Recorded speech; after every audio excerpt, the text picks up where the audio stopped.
One of the brand new roller coasters for 2016 is the Joker at Six Flags Discovery Kingdom. This is an RMC redo of the Roar roller coaster. It used to be the only wooden roller coaster at the park. However, Discovery Kingdom converted it into a steel hybrid. They gave it new steel I-box track, and this allowed it to do a bunch of crazy new elements. They steepened the drop, allowed it to go upside down, and it made it a much superior ride, and is by far the best ride in the park. Overall, I do like this ride, but I'm going to be giving more in-depth thoughts about it in this review. So starting this off, yes, this is the best roller coaster at Discovery Kingdom. By far, it's got the best layout of any coaster there, and who doesn't love an RMC? Even the worst RMC is going to be better than 80% of all roller coasters.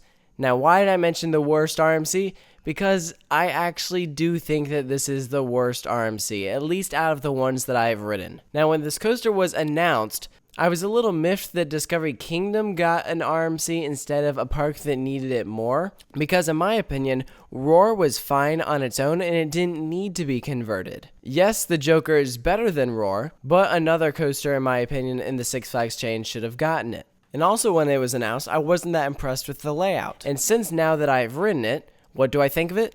Well, basically the same thing. Yes, I enjoyed the roller coaster, but the layout felt like a basic RMC. But a lot of people even think that Goliath at Great America is the weakest RMC, but I actually liked Goliath more than this. So let's talk about the layout for this thing.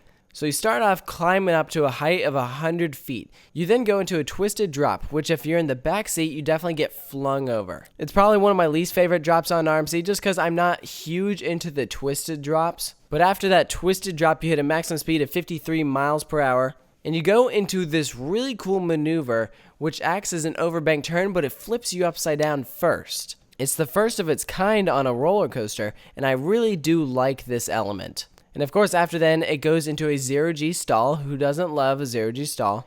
And then you're going to go into a series of overbank turns, airtime hills, a corkscrew, some more airtime hills, a couple more bank turns, and then the ride ends. Overall, this thing has a track length of 3,200 feet. And I think they really did use the Roar layout to the best of their ability. They did the best job that they could. I don't know if they could have done a better job with the structure that they were using, but I just think that another roller coaster would have been a better RMC than this one. Now, that isn't saying that those other roller coasters aren't going to get RMC'd eventually, but I would have liked to have seen those get RMC'd before this one. It's still a fun roller coaster, it just so happens to be my least favorite RMC. But there are several things that Discovery Kingdom did do well about this roller coaster, excluding the actual layout. First of all, I love the color of the rails. The purple and green looks great. And the entrance for this ride, well, that's a bit interesting. It seems to have more of a circus clown type theme instead of actually being themed to the Joker.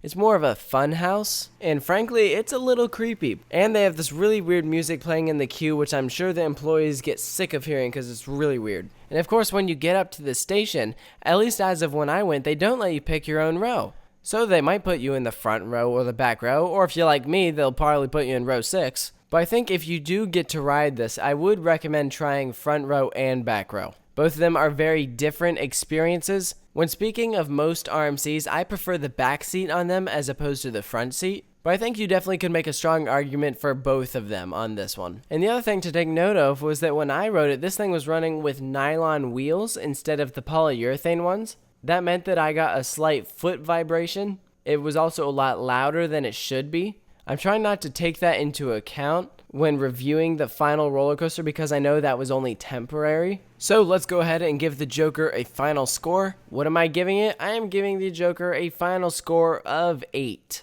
Like I said, this is a fun roller coaster. I'm not hating on it. I did enjoy it. But it just so happens that out of all of the other RMC coasters I've ridden, I would ride all of those before I would ride this one. This one would be at the bottom of the list. But like I said, and I'm going to say it again, the worst RMC is going to be better than probably 80% of all roller coasters. Just keep that in mind. So I want to hear about your thoughts on the Joker at Six Flags Discovery Kingdom.